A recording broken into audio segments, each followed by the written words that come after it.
Sauron was not created evil.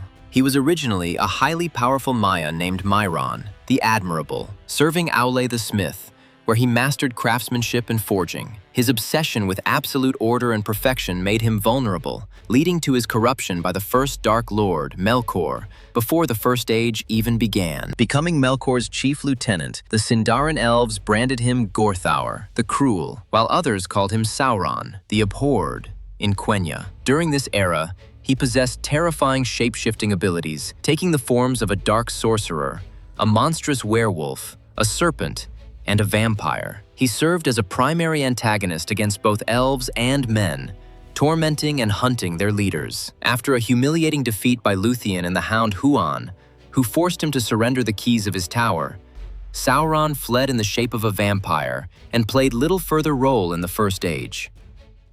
After the ultimate downfall of Melkor in the War of Wrath, Sauron briefly feigned repentance before the Herald Eönwë, but refused to face judgment before the Valar themselves and fled deep into Middle-earth. Sauron established Mordor as his stronghold and declared himself the new Dark Lord. To deceive the free peoples, he used his shape-shifting skills and appeared as a fair, wise lord named Annatar, the Lord of Gifts.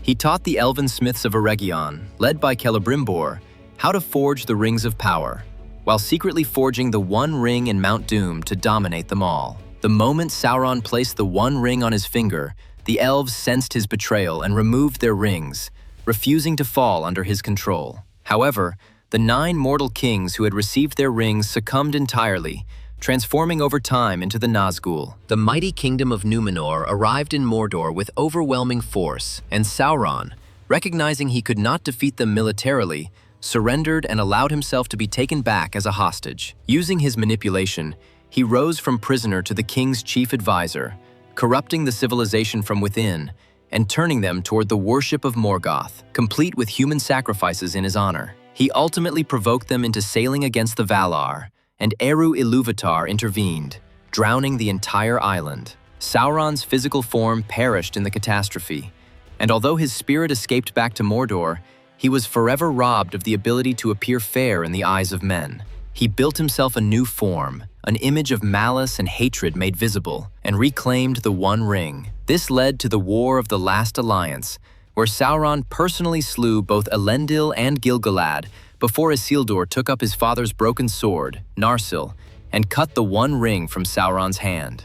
With his physical form destroyed and his power shattered, Sauron's spirit retreated into hiding. He spent centuries slowly rebuilding his strength, first emerging as the shadowy necromancer in the dark fortress of Dol Guldur, before eventually returning openly to Mordor under the symbol of the Lidless Eye. He still possessed a physical body in this age. Gollum himself described him as having only 4 fingers on the Black Hand, though he could no longer take a fair form. While his military strength was massive enough to threaten all of Middle-earth, his ultimate fatal flaw was his pride.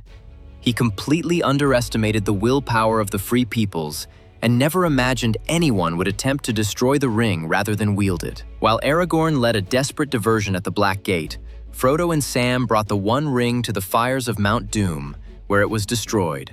With the ring unmade, Sauron's power was annihilated so utterly that Tolkien wrote his fall would be so low that none could foresee his ever rising again.